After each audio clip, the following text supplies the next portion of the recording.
viverei para teu louvor. Amém? Abra sua Bíblia no Evangelho de Lucas, no capítulo 1.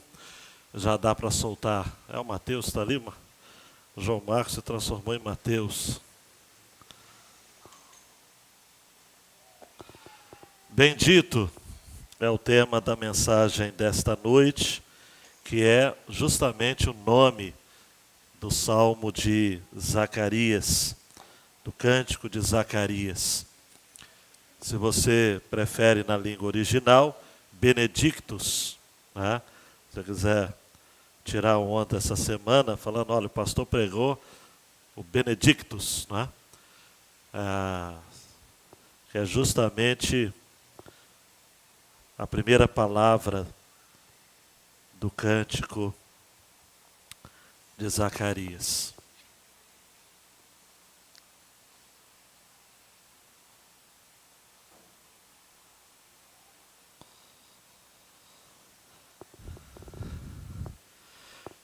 É muito importante a gente colocar o louvor ou o cântico no contexto da vida.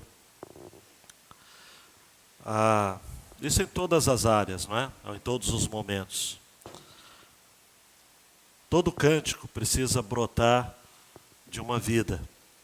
E toda vida está circunscrita num tempo e num espaço. Talvez você tenha o costume de cantar o que vem na sua cabeça. Mas toda música que brota do coração, ela diz algo da nossa história. Quer que você esteja ouvindo, quer você esteja cantando, sempre traz flashes da sua vida. Esse é um dos motivos pelos quais eu, particularmente, acredito que o crente em Cristo Jesus não precisa continuar ouvindo músicas chamadas seculares, músicas mundanas ou músicas populares, a terminologia você escolhe, depois de convertido. Eu estou dizendo escutar habitualmente, né? Porque a gente é obrigado a escutar, eu, por exemplo, escuto constantemente, por conta da proximidade da minha casa de uma casa de shows. Mas por que você, ao meu ver, não deve ouvir? Porque toda música diz respeito a uma história, a um momento, a uma situação. Então é muito comum a pessoa estar ouvindo uma música e lembrar um período da vida dela. E nem sempre são boas lembranças, né? E isso traz novamente todo aquele sentimento, todo aquele contexto, todo aquele background, né? Toda aquela sensação que você vivia. A música, Hélio, tem um poder extraordinário. A música, Juninho, te leva a lugares inimagináveis. Não é? Eu conheço pessoas que não sabem nada de inglês, de falar, de conversar, mas sabem músicas em inglês. E, de certo modo, essas músicas tocam emoções na vida dele e na vida dela. Por quê? São sensações, são expressões. Música é expressão. Zacarias aqui, ele empresta os seus lábios ao Senhor, uma vez de que ele está cheio do Espírito Santo, e o seu canto é um canto profético, porque ele diz o texto, então Zacarias, seu pai, ficou cheio do Espírito Santo e profetizou. A ideia aqui de profetizar está relacionada ao fato de que ele proclamou, declarou algo que ele recebeu por revelação divina. Em outras palavras, antes desse cântico ser escrito, ele foi revelado, foi conhecido. Foi algo que ele recebeu do próprio Deus. Então, de certo modo, toda canção de louvor e adoração é um retorno a Deus daquilo que Ele já nos deu. Então você retorna ao Senhor aquilo que você recebe, em termos de histórias, de lembranças, de insights, de sentimentos. Aquilo que o pessoal acabou de cantar agora é isso. Por que eu viverei para o teu louvor? Porque a minha vida tem a ver com o meu canto, tem a ver com a minha vida. Eu vivo o que eu canto. Eu acredito de que aquilo que eu canto precisa ser encarnado. Eu canto a minha fé. Eu canto o que eu creio. Eu canto o que eu acredito. Se você canta uma canção que é de teor duvidoso do aspecto moral, preste atenção, você, no fundo, você acredita naquilo. E se você tem prazer de cantar determinadas canções de teor moral duvidoso, não fica bravo comigo não, mas eu questiono os seus valores. Eu questiono os seus valores pelo que você canta. O homem revela mais quando ele canta do que ele mesmo gostaria de mostrar. Zacarias ficou assombrado pelo que o Senhor fez na sua história. E ele resolve então escrever um canto de esperança, onde de certo modo o sacerdote que era da tribo de Levi, ele recebe então uma reminiscência, uma recordação incrível dos atos poderosos do Senhor, da salvação poderosa do Senhor e do caminho de paz que Deus esteve estabelecendo a partir de Jesus. E nessa é interessante porque ele faz esse canto em gratidão pelo nascimento do seu filho, mas ele fala do seu filho sim, em alguns versos, mas o cântico todo é sobre Jesus. Isso porque o filho dele, João Batista, e João o evangelista vai dizer isso no capítulo 1, ele não veio para ser a luz, ele veio para dar testemunho da luz. A luz é Jesus. Tudo aquilo que a gente canta, tudo aquilo que a gente vive, tudo aquilo que a gente fala, deveria apontar para Jesus. Vamos então aprender com Zacarias. Então Zacarias, seu pai, 67, capítulo 1 de Lucas, ficou cheio do Espírito Santo e profetizou, dizendo: Bendito seja o Senhor, Deus de Israel, porque visitou e libertou seu povo, e nos fez surgir uma salvação poderosa na descendência de seu servo Davi, assim como tem anunciado por meio dos santos profetas desde tempos antigos, para nos livrar dos nossos inimigos e da mão de todos os que nos odeiam, para ser misericordioso com nossos pais e lembrar-se da sua santa aliança, e do juramento que fez a Abraão, nosso pai, de conceder-nos que, libertados da mão dos nossos inimigos, o cultuássemos sem medo, em santidade e justiça, em sua presença, todos os dias da nossa vida. E tu, menino, serás chamado profeta do Altíssimo, porque irás à frente do Senhor, preparando os seus caminhos, para dar ao seu povo conhecimento da salvação, pelo perdão dos seus pecados, graças à profunda misericórdia do nosso Deus, pelo qual a aurora lá do alto nos visitará, para iluminar os que estão nas trevas e na sombra da morte, a fim de guiar os nossos pés no caminho da paz.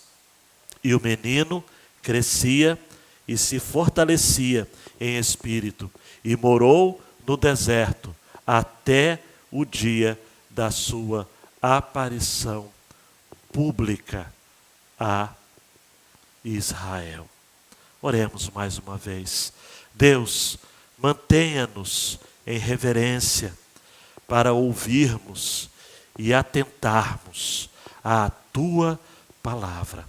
Desde os juniores, adolescentes, jovens, adultos, aqui presentes e em casa ou no trabalho pela internet.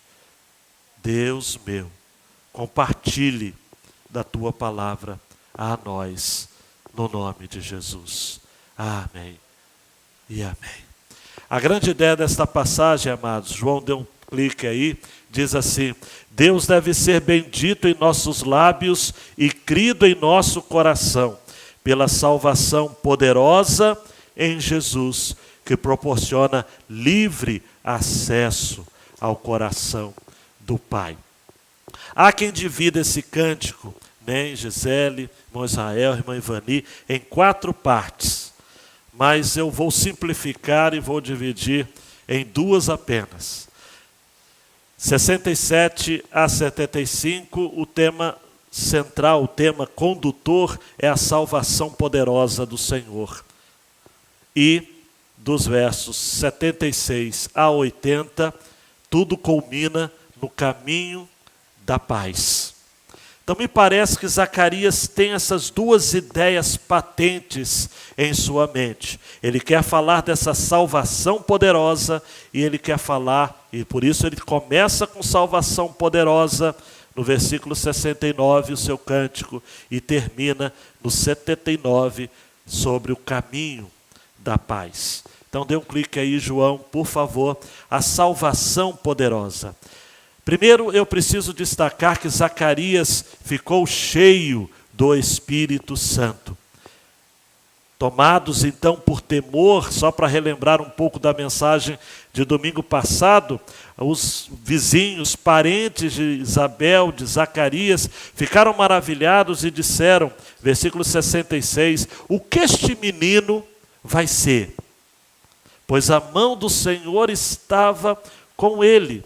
Amados e amadas, mais do que nunca é importante frisar de que os judeus, com razão, consideravam seus filhos como presentes das mãos de Deus, dádivas de Deus, herança do Senhor. Vá lá no Salmo 127, versos 3 a 5, e o Salmo 128, versos 1 a 3. Israel, amados, diferentemente dos outros povos vizinhos, jamais abortavam ou abandonavam seus filhos. Quando a gente olha para a realidade brasileira, para a realidade americana, para a realidade mundial, nos Estados Unidos, por exemplo, 1,5 milhão de bebês são abortados todos os anos. É impressionante esses números, né? 1,5 milhão de bebês são abortados todos os anos nos Estados Unidos. Em muitos estados americanos, o aborto é considerado legal. Mas nós, os cristãos amados, seguindo a forte tradição judaica, nós temos a ideia de que as forças mais poderosas do mundo, como disse um autor, não são os terremotos nem os raios. As forças mais poderosas do mundo são os bebês. Como é impactante olharmos para as nossas crianças, amados. E Débora se delicia, recebe vídeos das nossas crianças cantando. Hoje eu não vou falar o nome da fera, mas o pessoal vai identificar. A primeira coisa que ela fez, chegou e falou: pastor, o senhor gostou do meu vídeo? Né? E eles se sentem verdadeiros artistas, não é? Eu falei: gostei muito do seu vídeo. Amados e amadas, o que esse menino vai ser? Eu poderia pregar só sobre essa frase. O que esse menino vai ser? Zacarias, então, cheio do Espírito Santo, entoa aqui o cântico da esperança. Zacarias e Isabel, idosos, que queriam ter filhos há tanto tempo e que agora recebem esta bênção. Então ele louva ao Senhor pela esperança de ter um filho que agora é realizada. Mas Zacarias vai além, vai muito mais além do que a gente imagina, porque ele não fala apenas da esperança de receber o que ele esperara há tantos anos, mas ele fala aqui da visão do que esse seu filho faria no futuro. Qual a participação desse seu filho na história da redenção? Ah, meus amados e minhas amadas, como seria incrível se nós também bendizêssemos ao Senhor, ao olhar para os nossos filhos e pensarmos o seguinte: o que este menino vai ser? O que esta menina vai ser na história da redenção? É claro que nós não teremos um outro João Batista, não João Batista aqui de nosso, mas no sentido bíblico. Ninguém mais vai preparar o caminho para a vida do Messias, porque ele já veio. Mas as nossas crianças, amados, são potenciais de bênção. As nossas crianças vão ser futuros pregadores, futuras missionárias, vão ser empresários que vão dar 90% dos rendimentos da empresa para missões, vão ser homens e mulheres que vão tratar de vidas através da medicina, com a enfermagem, pessoas que vão ser bênçãos onde quer que estejam, em Angra dos Reis, no Brasil e quem sabe até no mundo. Por isso que Zacarias, quando olhou para o seu filhote, o seu filhinho pequeno, ele começa o seu cântico dizendo: bendito, bendito seja o Senhor, bendito seja o Senhor. Era uma maneira comum, amados. O saltério é dividido em 5 livros. E cada capítulo que encerra um livro termina da mesma forma: bendito seja o Senhor, Deus de Israel, de século em século. Encerrando o primeiro livro, 41:13. O segundo livro, 72:18. Bendito seja o Senhor Deus, o Deus de Israel, que só Ele faz maravilhas. O término do terceiro livro. Bendito seja o Senhor Deus de Israel, de eternidade a eternidade. Todo o povo diga amém, louvai ao Senhor. E assim por diante. Os salmos, amados, estão cobertos dessa expressão bendito, que significa que falemos bem. Louvado seja o Senhor. Eu não posso deixar, amados e amadas, de fazer uma conexão aqui, porque eu creio que Paulo, ao escrever aos Efésios, também foi contaminado positivamente, foi contagiado com essa ideia de louvor, quando ele diz: bendito seja Deus, que nos abençoou com toda sorte de bênçãos celestiais nas regiões em Cristo Jesus. A segunda carta aos Coríntios, ele também vai dizer: bendito Deus que nos consola, o Deus de toda consolação, que nos consola de sobremaneira para que também consolemos aos outros. Zacarias, amado, segue a tradição de Israel, preste atenção, ao chamar o Senhor de Deus de Israel. Ele busca as raízes da aliança pactual do Senhor com seu povo eleito. Ele diz: bendito seja o Senhor, Deus de Israel, porque visitou e libertou o seu povo. Visitou e libertou o seu povo. Me lembro de Ruth, no livro de Ruth, Noemi disse assim, o texto diz: e Noemi ouviu que o Senhor havia visitado o seu povo, a sua terra, e ela sai de Moabe e volta para Belém. O nosso Deus é um Deus que visita, é um Deus que está presente, é um Deus que liberta, mas aqui o verbo está no passado: visitou e libertou. A Bíblia, amados, o tema central da Bíblia é o reino de Deus, estabelecido por um pacto, revelando a natureza desse Deus, que é Pai, que é Filho, que é Espírito Santo, que é Deus de amor, que é um Deus que chama o homem para compartilhar com ele uma história de amor, uma sociedade de amor.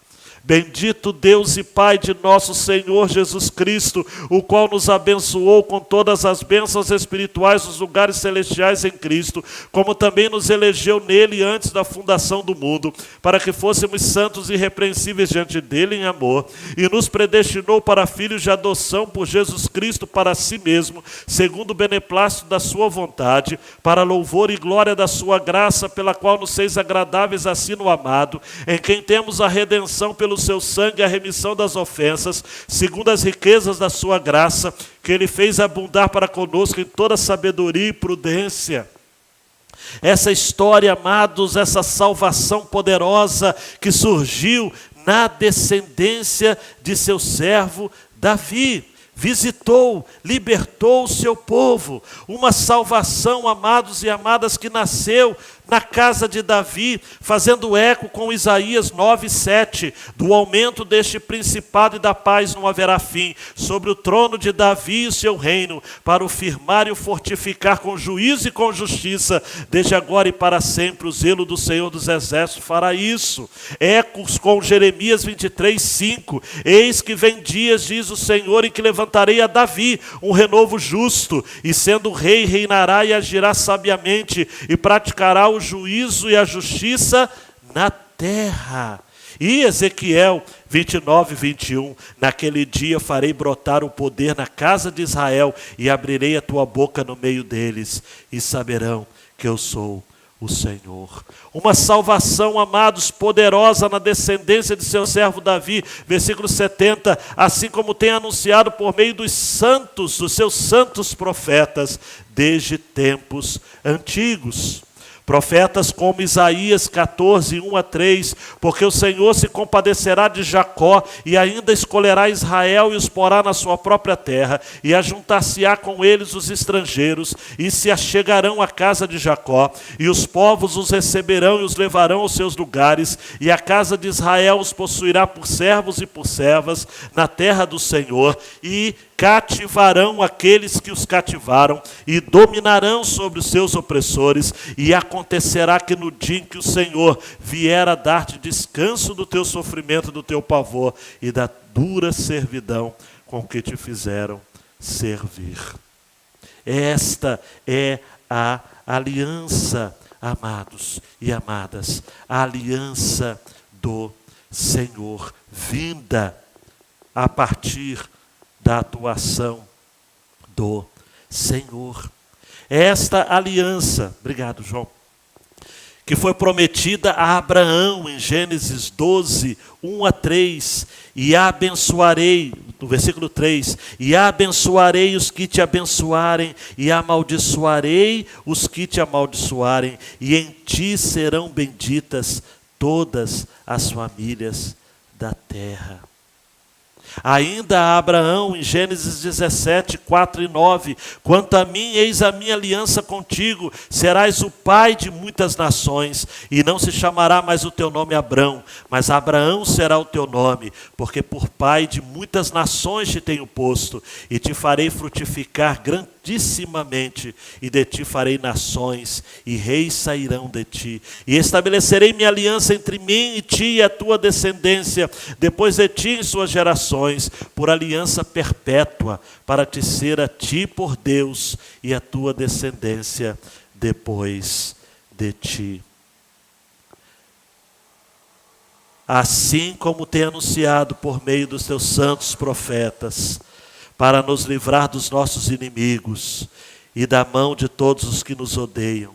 A história de Josué, de Juízes, do livro de Reis, antes do livro de Samuel, povos sendo derrotados, o povo de Israel sobrevivendo, amados, em um contexto altamente contrário, para ser misericordioso com nossos pais e lembrar-se da sua santa aliança e do juramento que fez Abraão, nosso pai. Que juramento é esse? Aquela passagem que está no meu coração, amados, Gênesis 22, quando o anjo do Senhor brada a Abraão, dizendo: por mim mesmo jurei, diz o Senhor, porquanto fizeste essa ação e não me negaste o teu filho, o teu único filho, que deveras te abençoarei, grandissimamente multiplicarei a tua descendência como as estrelas dos céus, como a areia que está na praia do mar. A tua descendência possuirá a porta dos seus inimigos, e em tua descendência serão benditas todas as nações da terra, porquanto obedeceste à minha voz.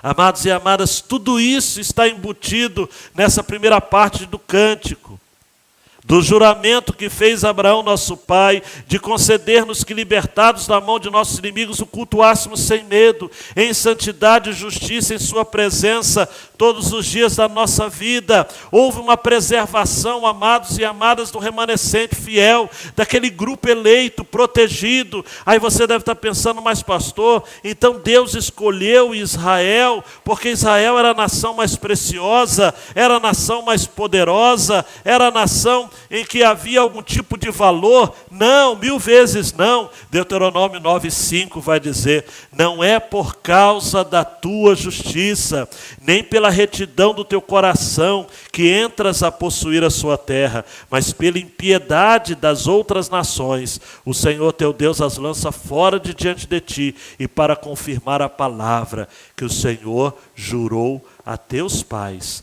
Abraão, Isaque e Jacó. Olhe para mim, eu não quero que você perca o fio da meada. Zacarias está cantando uma verdade teológica incrível, a história de todo o Antigo Testamento.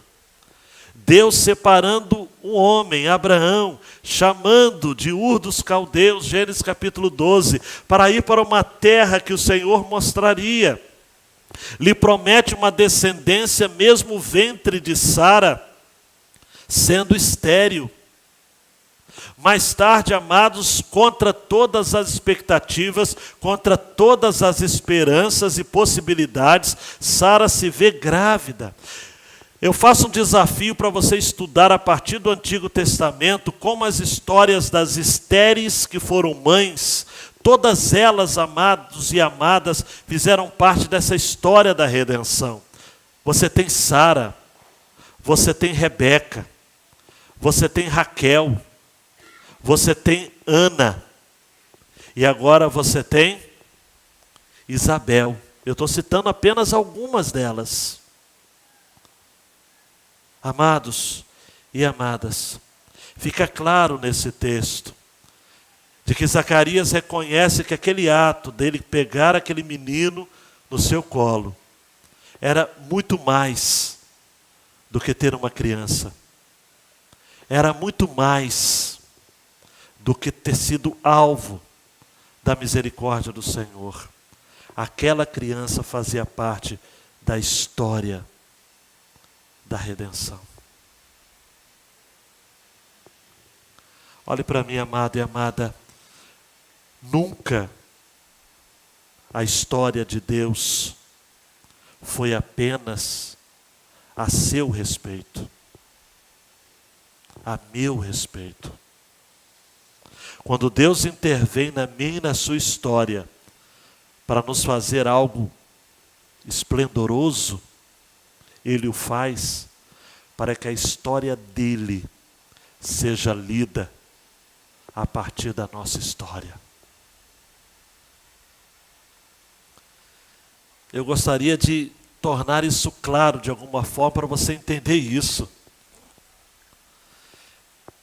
Nós vivemos uma sociedade onde um personalismo, o culto à imagem, as pessoas ficam pensando que tudo diz respeito a elas, tudo diz respeito ao modo delas agirem, fazerem, acontecerem. Não, tudo diz respeito a Deus, tudo é para a glória de Deus.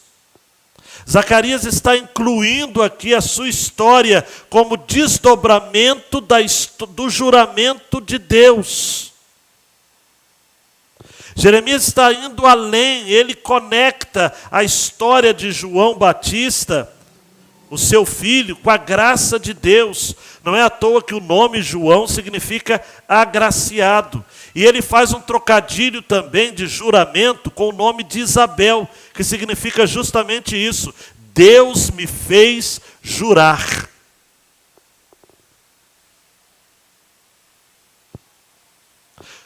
Eu vou repetir. Nunca disse respeito apenas a você. Tem gente que se sente boa demais em nossos dias. Tem gente que acha que a história da humanidade começou quando o sujeito nasceu. Bobinho, né? A história é muito mais antiga. A história, a minha história, a sua história, a nossa história, começou antes da fundação do mundo. A sua salvação, a minha salvação, aconteceu antes da fundação do mundo. Quando você nasceu, Você surgiu na história, mas já fazendo parte de uma história muito maior. E Zacarias canta isso. E é muito próprio para quem conhece a história da Bíblia, aquilo que nós chamamos de teologia bíblica. E se você quer um resumão, pastor, resume a história bíblica: criação, queda, redenção e consumação. Deus criou, vou resumir a Bíblia, tentar, hein? Deus criou um povo para si. A despeito da queda do homem por desobediência, Deus planejou uma redenção através do seu Filho. E na história de salvação, que começou na criação e prossegue até a vinda do Messias, temos a história do povo de Deus, que será consumada nos novos céus e na nova terra. Aquilo que Adão perdeu, Jesus restaurou. Nós pecamos em Adão, nós fomos salvos em Jesus. Se alguém está em Cristo, nova criatura é. As coisas velhas, e eis que tudo. Por isso que a segunda parte do cântico, Zacarias vai focar, João, no caminho da paz. Porque desde a queda, o homem entrou em guerra com Deus. Qual foi a fala de Deus após a queda do homem? A procura de Deus ao homem. Qual foi a frase, o chamado? Adão, onde estás? Se você quer um resumo de todo o Antigo Testamento, é Deus buscando o homem. Onde você está? Onde você está? Na nova aliança, nós encontramos a resposta, não aquela que Adão deu: eu fugi da tua presença, eu estou envergonhado, eu pequei. Mas na nova aliança, nós nos escondemos em Cristo. Nós fomos achados por Deus em Cristo. Quando Deus nos olha lá de cima, Ele não nos vê em nossos pecados, em nossas mazelas. Ele vê o Filho que nos cobre com a sua justiça. Por isso que Paulo vai dizer: justificados, pois, pela fé, tenhamos paz com Deus.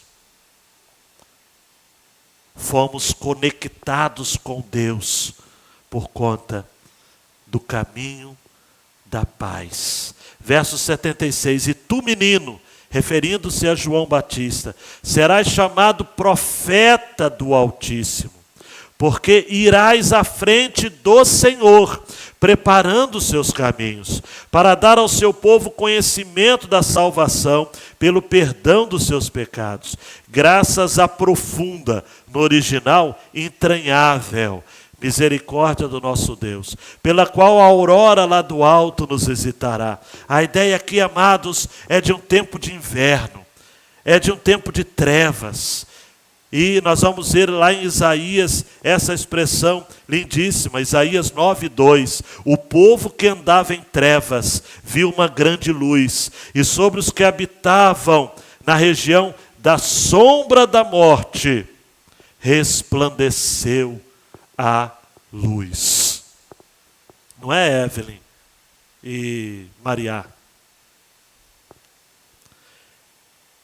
O povo andava em trevas, e o Senhor fez surgir uma grande luz. Zacarias pega essa ideia da grande luz e escreve no versículo 78, graças à profunda misericórdia do nosso Deus, pela qual a aurora lá do alto nos visitará. Para quê? Para iluminar os que estão nas trevas e na sombra da morte, a fim de guiar os nossos pés no caminho da paz. Eu não sei se você reparou, mas nos versos 68 e 78 aparece o verbo visitar. Zacarias confirma tanto na primeira parte do seu cântico, quanto na segunda, que a nossa salvação foi alvo de uma visita de Deus. Olhe para mim, porque isso é poderoso. Você aqui embaixo, em cima, na televisão aí, ou no seu celular. Salvação, na ótica bíblica, não é o homem que visita Deus. É Deus que visita o homem. Toda iniciativa é dele. Toda prerrogativa é dele. O verbo aqui visitar significa que Cristo despojou-se das suas vestes de glória, usando a imagem de Filipenses capítulo 1, de todo o seu glamour celestial. Ele esvaziou-se a si mesmo. Não considerou ser igual a Deus, coisa que ele deveria se apegar. Ele veio visitar o homem, amados, em sua fragilidade, em sua humanidade, nascido no ventre de uma adolescente camponesa, lá de Judá, lá de Nazaré. Um puritano chamado Flávio disse assim: se o sol tivesse sido transformado em um átomo errante, se o anjo mais glorioso no céu houvesse mudado em uma mosca, isso nada seria comparado ao rebaixamento do Senhor da glória, que assumiu a forma de homem. Eu vou ter que apelar novamente para Paulo aos Efésios, no capítulo 2, 4 e 5. Mas Deus, que é riquíssimo em misericórdia, pelo seu muito amor com que nos amou, estando nós ainda mortos em nossas ofensas, nos vivificou juntamente com Cristo. Pela graça, sois salvos. Eu ouso dizer, amados e amadas, de que Jesus nos visitou para jogar luz sobre as nossas trevas. Por isso que o texto diz, olha, graças à profunda misericórdia, mas antes, para dar ao seu povo conhecimento da salvação, pelo perdão dos seus pecados, 79, para iluminar os que estão nas trevas e na sombra da morte, a fim de guiar os nossos pés. Amados e amadas, eu disse isso de manhã, e eu vou repetir isso agora à noite. Nós, os crentes, precisamos aprender a morrer. Precisamos aprender a morrer. Precisamos aprender que Jesus veio, amados, para nos libertar da sombra da morte. Esta sombra da morte ainda não é o vale da morte, é o vale da sombra da morte. Mas que todos nós já estamos trilhando. Repare que o Salmo 23 diz: ainda que eu ande pelo vale da sombra da morte, mesmo que eu ande no vale da sombra da morte. Ele veio para nos guiar no caminho de paz. Porque o menino nos nasceu, um filho se nos deu, e o principado está sobre os seus ombros, e ele se chamará Maravilhoso Conselheiro, Deus Forte, Pai da Eternidade, Príncipe da Paz. Quer receber mais uma palavra de paz? João 14, 27. Jesus diz para você: está com medo da pandemia, está desesperado, está paralisado, está pensando que a morte está lhe esperando na esquina? Deixo-vos a paz. A minha paz vos dou. Não vou lá dou como o mundo a dá. Não se turbe o vosso coração, nem se atemorize. Tenha paz. Paz. Pregando nesse texto, Charles Spurgeon pegou essa ideia do caminho da paz e disse assim: como acontecerá isso? Isto é, a vinda, a guia, a travessia no caminho da paz. Pelo comércio? Por meio da civilização? Através da mediação? Não cremos nisso. A experiência passada não nos permite confiar em instrumentos tão débeis. A paz será estabelecida somente pelo reinado do príncipe da paz. Ele ensinará o povo pelo seu Espírito, renovará os corações por sua graça e reinará neles pelo seu poder supremo. E então eles cessarão de ferir e matar. Aí preste atenção, se segura aí na cadeira, principalmente você que tem esperança ainda na ONU, nos governos deste mundo, nos tratados de paz, naquilo que os homens assinam aí, os poderosos, ou você que acredita utopicamente que através da educação o homem vai aperfeiçoando, aperfeiçoando, aperfeiçoando até o momento em que todos viverão em paz, todos viverão como se o céu fosse aqui na terra. Se você acredita nisso, preste atenção. Spurgeon diz: o homem é um monstro, uma vez que seu sangue está fervendo, e somente o Senhor Jesus pode converter um leão em cordeiro. Ao converter o coração do homem, suas paixões sedentas de sangue são dominadas.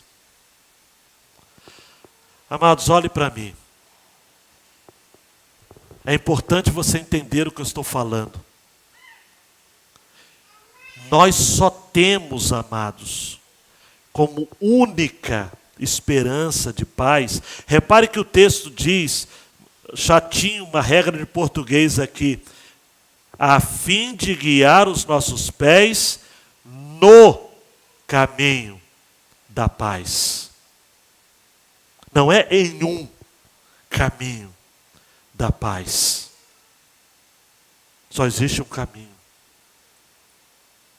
Só Jesus pode converter o coração do homem. Só Jesus pode transformar um homem violento, usando uma expressão bíblica, em um homem de paz. A educação não pode. A política não pode. A diplomacia não pode. A psicologia não pode. Só Jesus transforma um homem de dentro para fora.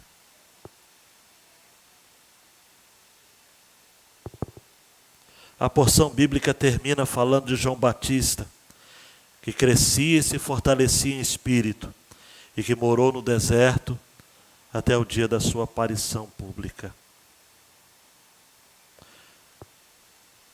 Só para fazer um destaque, João Batista era filho de sacerdote.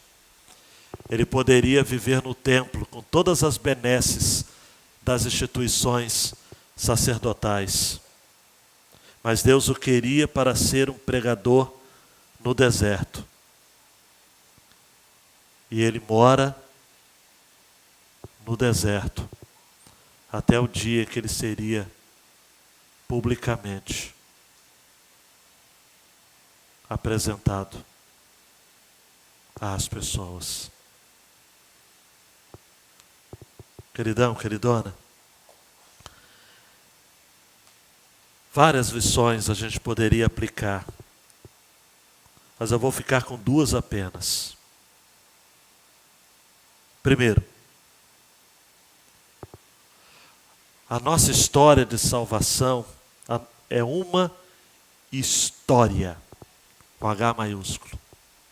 Temos uma linha confiável de evidências que consubstancializam a nossa fé. Olhe para mim, eu daria tudo para ter certeza que você está entendendo isso. Às vezes as pessoas chegam e falam o seguinte: pastor, eu queria ter recebido a Jesus mais cedo. Eu falo, mas não era para ser. Pastor, eu conhecia Jesus na minha infância. Eu me sinto privilegiado por conta disso. Não se sinta privilegiado. Se veja como um agraciado.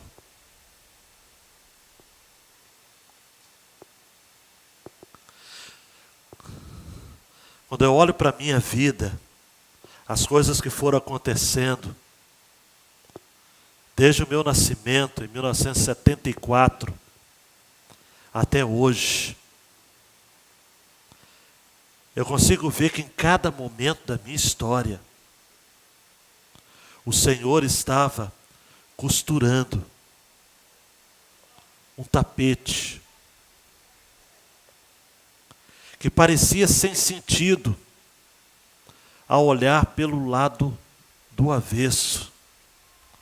E algumas perdas que eu tive, algumas derrotas que eu tive, algumas lutas que eu tive, alguns pecados que eu precisei deixar, eu poderia viver a minha vida inteira lamentando por que eu permiti, por que usando uma linguagem do pessoal mais jovem, por que eu dei esse mole?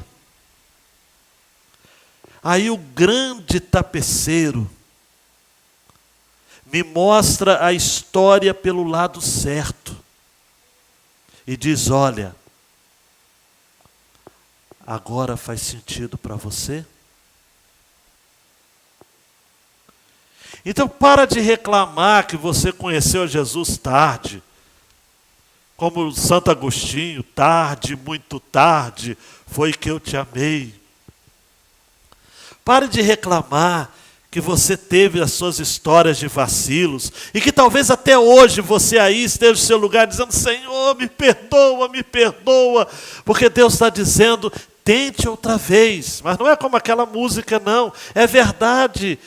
Eu fiz algo novo na sua vida. É aquilo que um pastor metodista disse: quando eu chego para Deus e eu peço perdão, e dias depois eu digo: Senhor, me perdoe por aquele pecado, eu ouço Deus dizer na minha consciência: que pecado? Eu já te perdoei. A palavra de Deus vai dizer, amados, que os nossos pecados foram lançados no mar do esquecimento. E para fazer uma brincadeirinha que o Rick Warren faz, e além de lançar os nossos pecados no mar do esquecimento, ele coloca uma placa dizendo: é proibido pescar.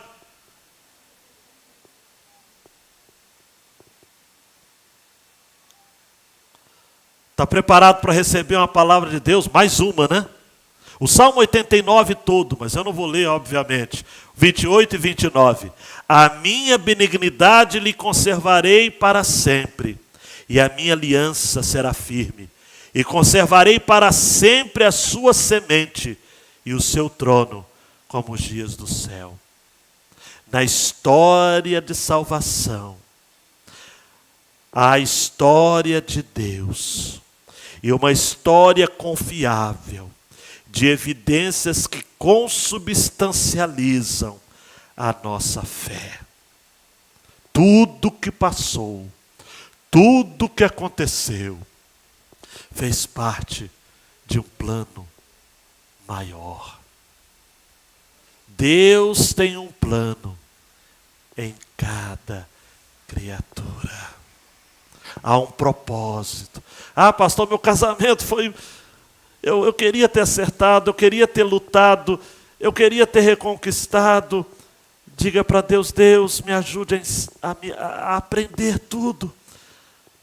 A minha história faz parte de uma história maior. Eu suo aqui diante de vocês, para que vocês entendam isso. A sua história não começou quando você nasceu. Ou como alguns aqui dizem: pastor, minha vida melhorou quando eu casei. Não, para, não. Foi bem antes. Deus já tinha tudo preparado. Até a pessoa que está do seu lado agora, seu cônjuge abençoado, o Senhor já tinha preparado ele para você. Olhe, dá um sorrisinho para ele, para ela, que ele vai gostar. Ou se você não é casado, falar, mas pastor, na minha história então não teve bênção? Teve. E você sabe, muito melhor do que eu. Porque nós não nos casamos para sermos redimidos, amados. O marido não é o redentor da esposa. E a esposa não é redentora do esposo. Se isso fosse verdade, o relacionamento conjugal seria um relacionamento idólatra. E Deus não admite dividir a sua glória com ninguém. Só há um redentor. E a sua história mudou da água para o vinho, ou melhor, do vinho para a água, porque Deus lhe visitou e lhe salvou com uma salvação poderosa. E a última aplicação diz assim, né, João? Nosso Jesus veio ao mundo para desfazer os efeitos da desobediência de Adão e nos reconciliou de volta ao coração de Deus. Ah, como eu gosto de reconciliação. Hoje pela escola dominical, amados, que tempo valioso, eu falei sobre resgate. E tem gente que fala, eu fui resgatado porque o Senhor viu a minha bondade, o meu valor. Não, para tudo. Deus não viu valor nenhum em você. Deus investiu você de valor.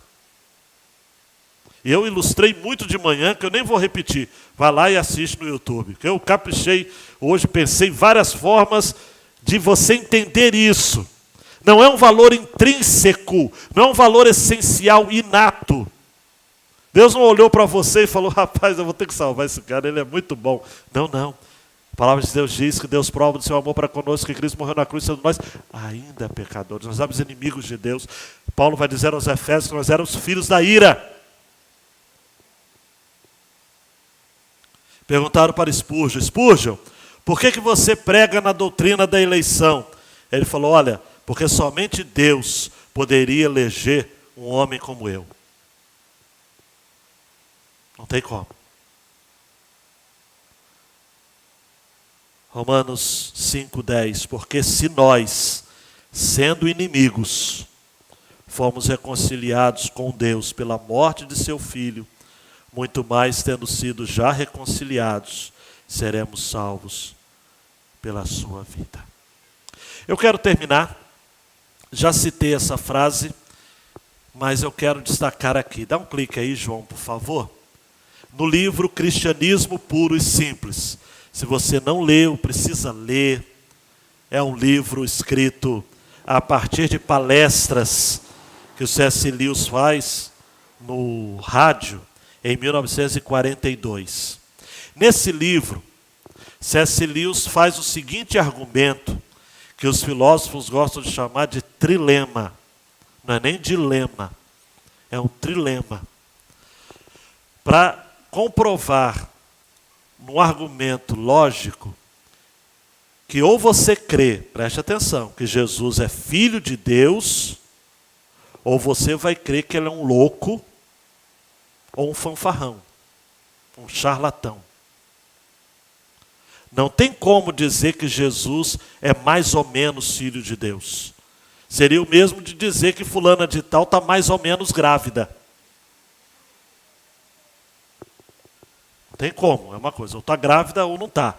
Ou ele é filho de Deus, ou ele não é confiável. Dá um clique aí, João. Não sei se vai dar para ler, mas de todo modo depois você tira a foto, aumenta. O argumento dele é esse. Estou tentando impedir que alguém repita a arrematada tolice dita por muitos a seu respeito. Estou disposto a aceitar Jesus como um grande mestre de moral, mas não aceito a sua afirmação de ser Deus. Essa é a única coisa que não devemos dizer. Um homem que fosse somente um homem e dissesse as coisas que Jesus disse, não seria um grande mestre da moral. Seria um lunático, no mesmo grau de alguém que pretendesse ser um ovo cozido, ou então o diabo em pessoa. Faça a sua escolha. Ou esse homem era o filho e é o filho de Deus, ou não passa de um louco ou coisa pior. Você pode querer calá-lo por ser um louco, pode cuspir nele e matá-lo como um demônio, ou pode prosternar-se a seus pés e chamá-lo de Senhor e Deus, mas que ninguém venha, com paternal condescendência, dizer que ele não passava de um grande mestre humano. Ele não nos deixou essa opção e não quis deixá-la. Agora, parece-me óbvio que ele não era nem um lunático, nem um demônio. Consequentemente, por mais estranho, assustador e inacreditável que possa parecer, tenho que aceitar a ideia de que ele era e é Deus.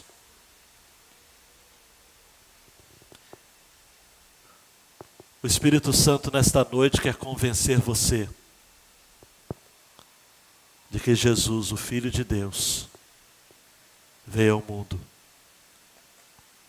para resgatar a sua vida do pecado, para levar você ao caminho da paz por meio de uma salvação poderosa. Você pode sair daqui desta noite, meu jovem, meu adolescente, meu junior, dizendo, isso aí não diz respeito a mim. Eu fui ao culto hoje só para... não tinha nada para fazer. Nada muda. Agora você pode sair daqui dizendo, bendito seja Deus, o Deus de Israel, e cantar junto com Zacarias, falando da salvação poderosa e do fato de Jesus ter guiado os nossos pés no caminho da paz. Abaixe sua cabeça e diga a Deus obrigado. Eu creio. Eu gosto de pensar, amados, no centurião. Marcos termina o seu registro da crucificação de Jesus falando disso, em meio ao registro, né? Verdadeiramente, este homem era o Filho de Deus. Diante da cruz de Cristo, amados, não tem como. Ou você cuspe na cruz, ou você o tem como um louco, ou como um diabo, um demônio. E tem muitos nos nossos dias que fazem isso, diante da cruz, ainda o negam. Você conhece gente assim? Eu conheço, gente que diante da cruz ainda nega. Ou você pode, diante da cruz, se render e cantar, sublime graça, doce o som que salva um pecador. Fui cego e agora posso ver. E ser alcançado. Ser alcançado por esta graça. E por essa salvação. Nesta noite eu quero fazer um apelo a você. Você não vai precisar vir à frente. No seu coração aí. Tem gente aqui que precisa se reconciliar rapidamente, com urgência, com o Senhor. Tem gente aqui que está virando as costas para esse plano de salvação.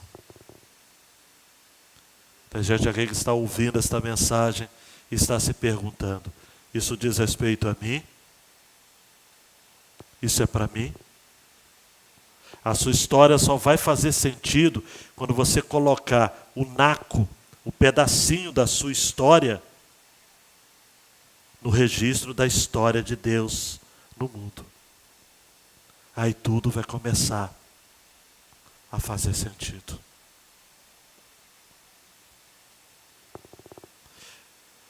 Deus, eu vejo pessoas aqui consternadas. Eu vejo pessoas aqui com o coração rendido. Muitas vezes é tão difícil, ó Pai. Tem tantos desafios para a gente trazer uma mensagem dessa. Alguns detalhes do culto que só mesmo quem vive no contexto sabe o peso, a luta, a barreira, os acidentes, os incidentes, tudo para tentar desviar o foco. Irreverências, distrações. Mas a tua palavra nesta noite foi comunicada com clareza, eu creio. Encontre corações, visite corações nesta noite, para crer, pura e simplesmente crer, no nome de Jesus. Amém e amém. Quero convidá-lo a ficar